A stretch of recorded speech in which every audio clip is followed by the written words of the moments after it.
এছাড়া তুই তো মোটামুটি রেডি হয়েই গেছিস, খালি হেয়ার স্টাইলটা হয়নি।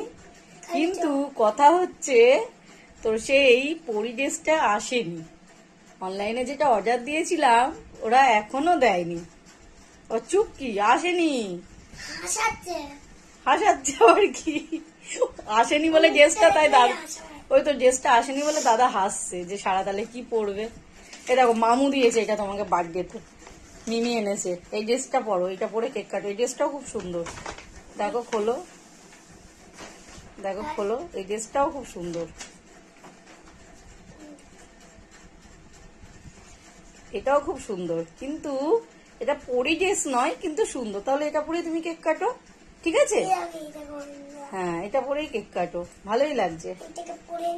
হ্যাঁ, এটাকে পরে নিক, দেখো তোমরা। হ্যাঁ ঠিক আছে, তোমরা দেখো।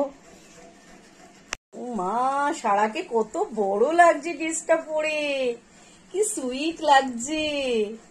ওয়ান পিসটা পরে কিন্তু দারুণ লাগছে। তাহলে তুমি খুশি তো এই ড্রেসটা পরেই? হ্যাঁ, খুব খুশি।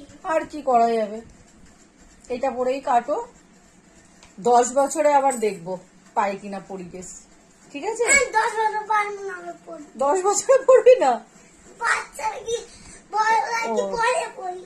পরি ড্রেস 10 বছরে পড়ে না, কি করবি? আর তাহলে 8 বছরে।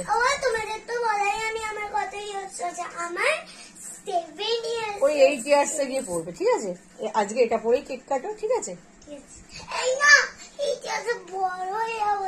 তাই কি করবে না, আর কি করা যাবে, আসেনি তো, আর তো কিছু করার নেই না। এ সারা, এই দেখ ছিঁড়ে যাবে। এই দেখো মার বাবা দিয়েছে, এটা কি দেখো। ও বাবা, এটা কি সারপ্রাইজ। তুমি কেমন সারপ্রাইজ হলে বলো? তুমি এখনই পড়বে?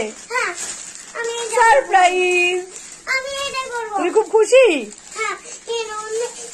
এই দেখো বন্ধুরা, ভিডিওটা করা হয়নি, পরে তাল গোলে আর কি। তো ফটোটা তোমাদের সাথে শেয়ার করলাম সারাকে। এই ড্রেসটা পরে কেমন লাগছে তোমরা কমেন্ট করে জানিও। এটাই হলো সারাকে সারপ্রাইজ দেওয়া হয়েছে। তো কেমন লাগলো সারপ্রাইজটা সেটাও জানিও।